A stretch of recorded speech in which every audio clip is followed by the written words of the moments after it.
Hey there folks, welcome back to the channel and welcome to a brand new horror collection video, basically where I take a horror series, talk about every single movie within that series. Just quick thoughts. Just a reminder, I'm going to be reviewing every single one of these movies individually. Today we're going to tackle the Wrong Turn series.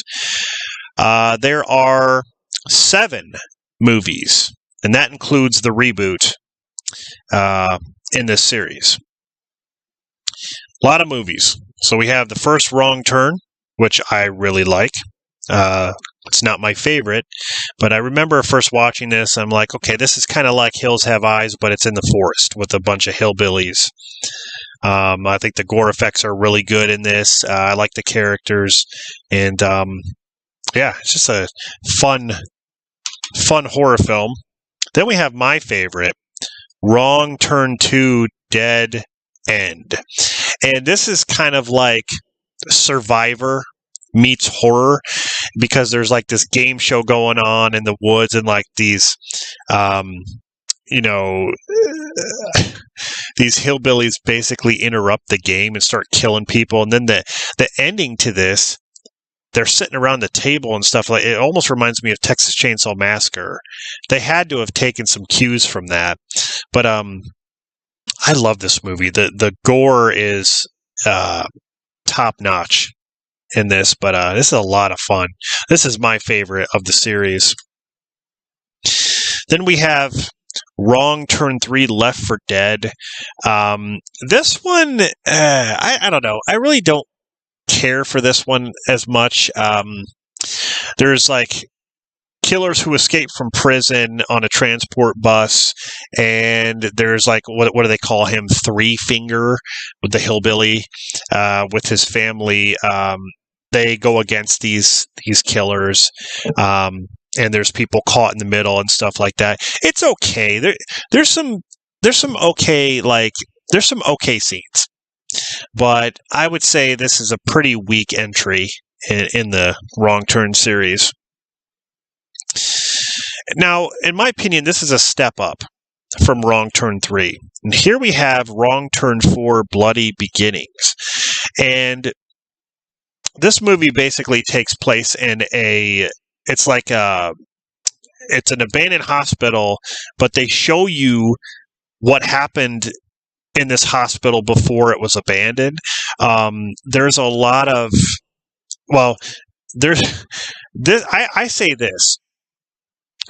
This is the movie that started with a lot of sex. These movies started to begin with sex scenes or end with sex scenes. I mean, there was just like tons of sex in these movies.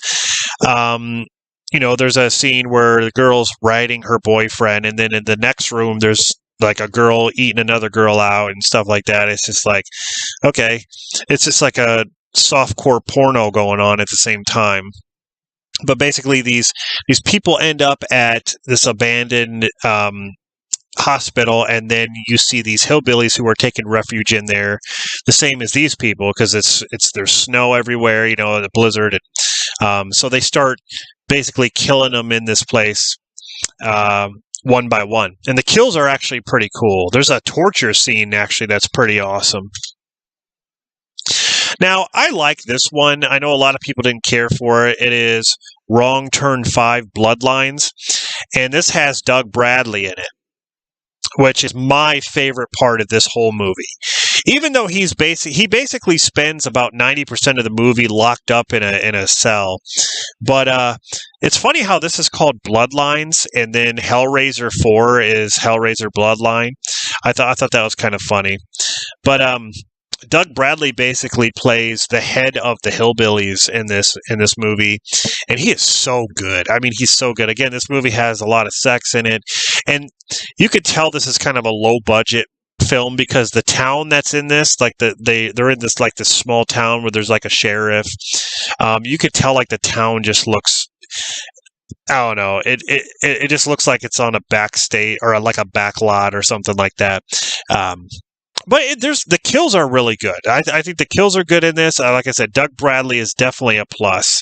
I think Wrong Turn 4 I enjoyed more, but I definitely like this more than Wrong Turn 3.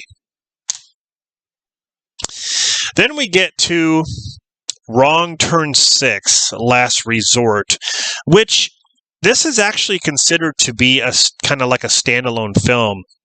I didn't even know it, like according to like IMDb and Wikipedia, like it's actually like a standalone.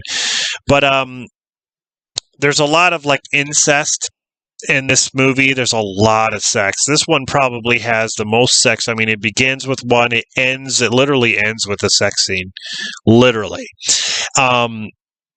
But they go to like this. There's like this resort, and there's this like family. It's I don't know. This movie is not a good movie. It kind of left me bored in a lot of places. The kills are okay. I just didn't really care for the story as much. Like they're at this mansion and stuff. I don't know. I think this is maybe weaker than Wrong Turn 3. I mean, Wrong Turn 3 is definitely not as good as the first two movies, but this movie was boring.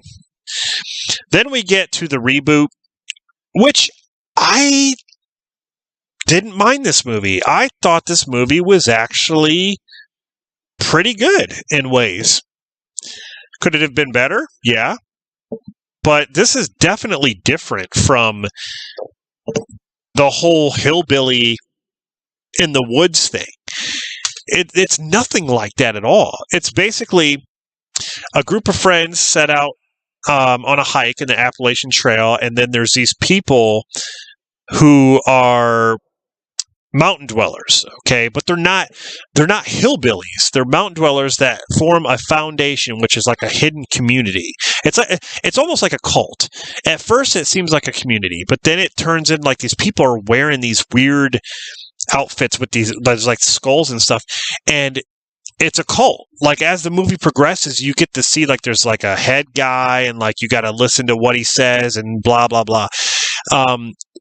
Yeah, they're forming like a cult, like a foundation, and they want to protect their way of life. And then these young people have no idea what it's like to have dignity or like respect themselves, because the modern world has become full of sluts and drinkers and gamblers and all that stuff. Like basically people sinning all over the place, and these people live naturally out there, and they're trying to, the main chick in this, they're trying to convert her over and get her to realize that this is the way to live.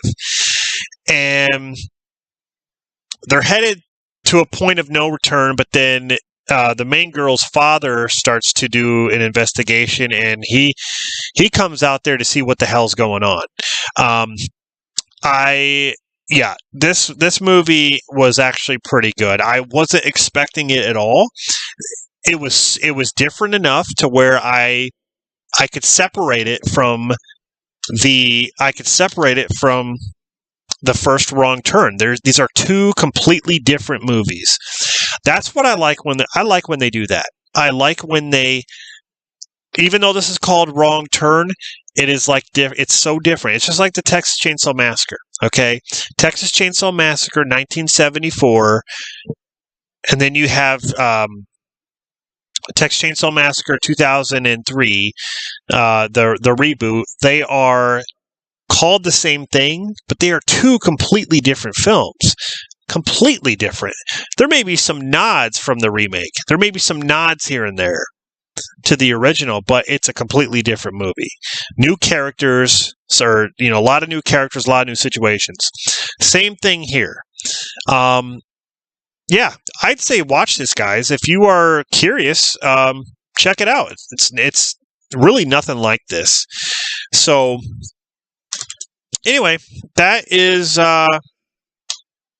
my horror collection video for the Wrong Turn movies. And like I said, there are 7 altogether. And I have them all.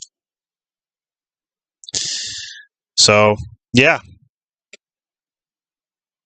Hope you guys enjoyed this horror collection video. Stay tuned for more horror collection videos, and like I said, I will be reviewing those movies individually and give you guys my extended thoughts on them. So stay tuned for that. Hope you guys are enjoying my channel. Subscribe for more content, share my videos, and I'll see you guys in the next one.